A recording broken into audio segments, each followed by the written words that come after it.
How fast can a child learn a musical instrument compared to an adult? How fast can they learn a second or third language? They learn fast, right? Because why? How many people you hear a song and it'll take you back to when you were a child? Raise your hand. How many people it's not a song, but maybe it's a fragrance or a food that will take you back decades? Because information combined with emotion became a long-term memory, right? Because we're not logical, we're what? We don't do things logically all the time. We do things what? Emotionally, right? Because we're not logical, we're biological. Everyone wants to write this down. All learning is state dependent. That the emotional state that you feel when you're learning something gets anchored to the learning. Does that make sense? By the way, what was the state that you felt back in school? Bored, and the other half of the class is like confused, right? Now, on a scale of 0 to 10, what's boredom? 0. Anything times 0 becomes what? 0. And that's why a lot of people don't remember what they learned. It's the emotional state. Does that make sense? We said that children are the fastest learners, right? That they have this curiosity and they play all the time.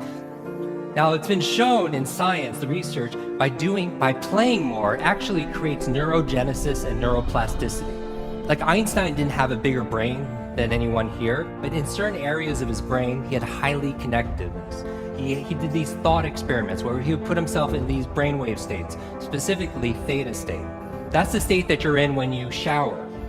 That's the theta state. That's a relaxed state of creativity. You're inspired. You come up with new ideas. New things come out of you, right?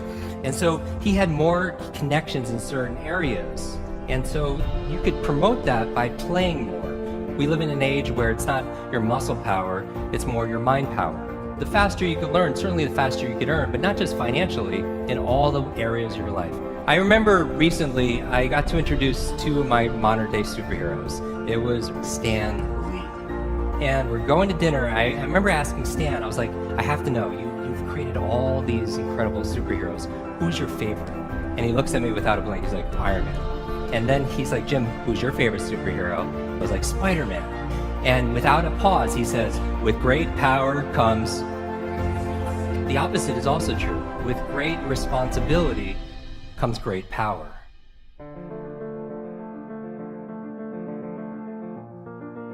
When you take responsibility for something, you have great power to what? To change things, to transform things, to make things better. You want to build a physical muscle, you give it what? Nutrition. Same thing with your mental muscles. Information combined with emotion becomes a long-term memory, right? The state that you learn something and the mood and the feelings that you learn something in gets attached to what you want to learn. I'm going to give you 6 keys to learn anything faster. You can write these down. I want you to remember, be fast. Be fast. 6 keys to learn any subject or skill faster. So the B in be fast stands for believe. Because if you believe you can or believe you can't, either way, what? Either way, you're right. All behavior is belief driven.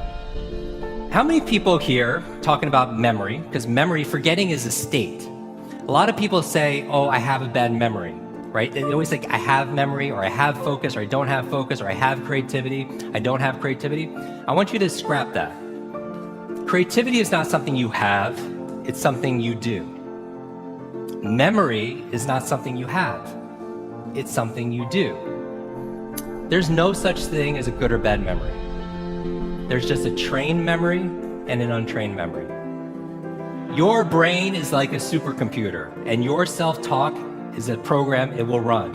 So if you tell yourself you're not good at remembering names, you will not remember the name of the next person you meet because you programmed your supercomputer not to.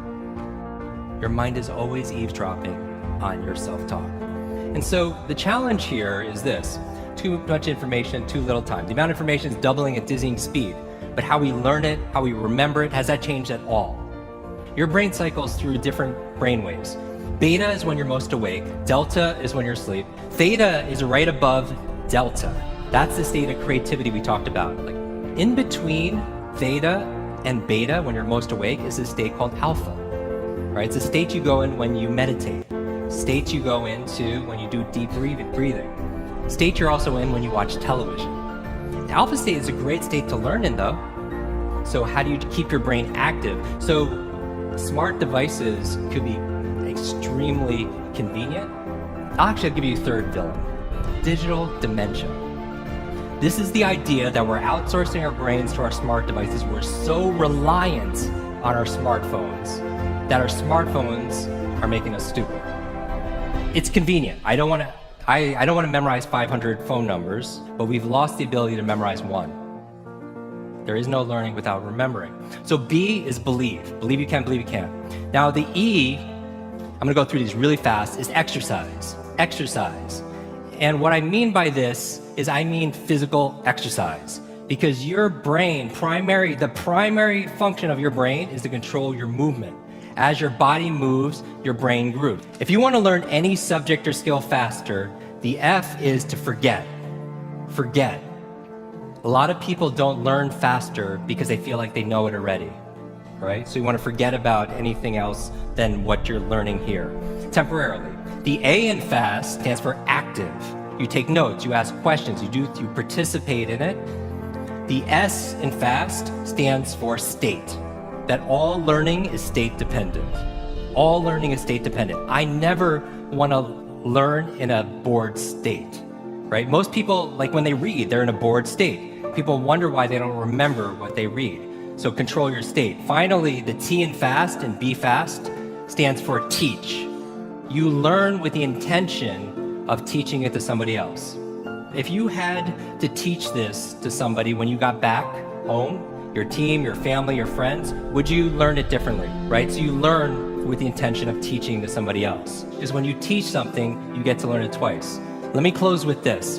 When I got home, there was a package waiting for me. I opened up. I don't know if you could put this slide on, please. I opened it up and there's this photograph. There's a photograph of me and the entire cast of X-Men. And even better than Halle Berry and Jennifer Lawrence and everything that's on there was the note from the chairman. It said this: Jim, thank you so much for sharing your superpowers with all of us. I know you've been looking for your superhero school since you were a kid. Here's your class photo. So my question for you is this: if you could go back to that child inside of you, that younger self, and right now tell them something that they need to hear, what would that be? And if you were to go in the future, 1 year, 2 years, 5 years, 10 years ahead in the future, I believe you have wisdom inside of you. I believe you have greatness inside of you. If you were to project 10 years ahead of time and look back on this day right now, what does your current self need to hear from your future self? I have a quote that I get quoted on more than anything else. It talks about an egg and stress. That your egg is like your life. That if an egg is broken by an outside force, life ends. But if it's broken by an inside force, life begins. And all great things begin on the inside. Thank you very much.